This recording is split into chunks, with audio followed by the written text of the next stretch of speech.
Ballot paper ಜಾರಿಗೆ ಮುಂದಾಗಿರುವ ರಾಜ್ಯ ಸರ್ಕಾರದ ನಿರ್ಧಾರವನ್ನ ಬಿಜೆಪಿ ರಾಜ್ಯಾಧ್ಯಕ್ಷ ವಿಜಯೇಂದ್ರ ತೀವ್ರವಾಗಿ ವಿರೋಧಿಸಿದ್ದಾರೆ.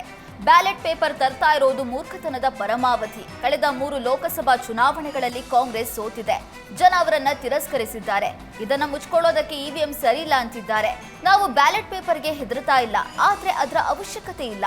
ಇವಿಎಂಗಳಲ್ಲಿ ದೋಷ ಇದ್ದಿದ್ರೆ ಹಿಮಾಚಲ ಪ್ರದೇಶ, ತೆಲಂಗಾಣ, ಕರ್ನಾಟಕಗಳಲ್ಲಿ ಕಾಂಗ್ರೆಸ್ ಹೇಗೆ ಅಧಿಕಾರಕ್ಕೆ ಬಂತು? ಮಹಾರಾಷ್ಟ್ರ, ಹರಿಯಾಣಗಳಲ್ಲಿ ಸೋತಿರುವ ಕಾಂಗ್ರೆಸ್ ಹತಾಶೆಯಿಂದ ಬ್ಯಾಲೆಟ್ ಪೇಪರ್ ತರ್ತಿದ್ದಾರೆ. ಬ್ಯಾಲೆಟ್ ಪೇಪರ್ ವಿರುದ್ಧ ಬಿಜೆಪಿ ಹೋರಾಟ ನಡೆಸುತ್ತೆ ಅಂತ ವಿಜಯೇಂದ್ರ ಹೇಳಿದರು.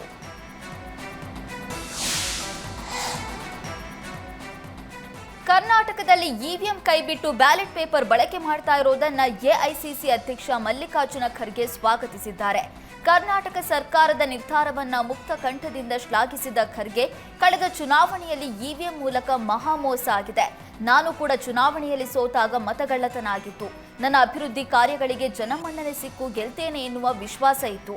ಆದರೆ ನನ್ನ ನಿರೀಕ್ಷೆ ಹುಸಿಯಾಯಿತು.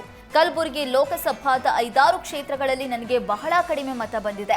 ನಮ್ಮ ಕಣ್ಣೆದುರೇ ಮೋಸ ಆಗಿದೆ. ಪಾರ್ಲಿಮೆಂಟ್ನಲ್ಲಿ ಪ್ರಧಾನಿ ಮೋದಿ ಅವರು ಖರ್ಗೆ ಬಹುತ್ ಬಾರ್ ಜೀತೆ ಅಂತ ಹೇಳಿದ್ರು.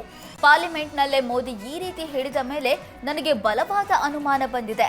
ಬಿಹಾರ, ಕಲಬುರಗಿ ಸೇರಿದಂತೆ ರಾಜ್ಯದ ವಿವಿಧೆಡೆ ಕೂಡ ವೋಟ್ ಚೋರಿ ಆಗಿದೆ ಅಂತ ಮಲ್ಲಿಕಾರ್ಜುನ ಖರ್ಗೆ ಗಂಭೀರ ಆರೋಪ ಮಾಡಿದ್ದಾರೆ.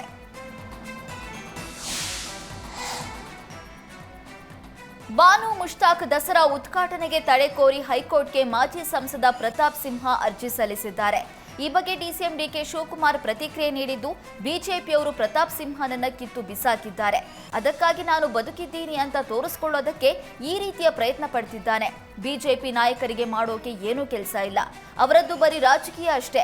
ಮಹದಾಯಿ, ಮೇಕೆದಾಟು, ಕೃಷ್ಣ ಯೋಜನೆಗೆ ಪರ್ಮಿಷನ್ ಕೊಡಿಸ್ಲಿ, ದೆಹಲಿಗೆ ಹೋಗಿ ಅನುದಾನ ಕೊಡಿಸ್ಲಿ. ಅದನ್ನ ಬಿಟ್ಟು ಕೇವಲ ಪ್ರಚಾರಕ್ಕೋಸ್ಕರ ಈ ರೀತಿ ಮಾಡೋದು ಸರಿಯಲ್ಲ ಅಂತ ಡಿಕೆ ಗುಡುಗಿದ್ದಾರೆ.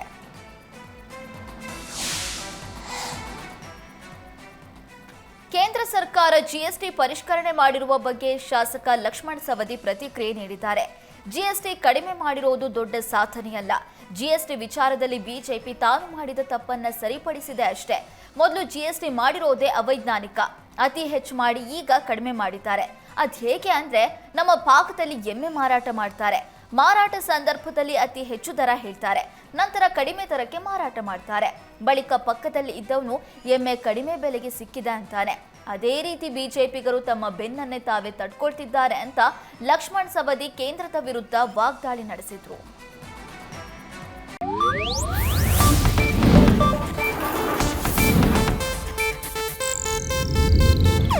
ಇದು ಏಷ್ಯಾನೆಟ್ ನ್ಯೂಸ್ ನೆಟ್ವರ್ಕ್ ಪ್ರಸ್ತುತಿ.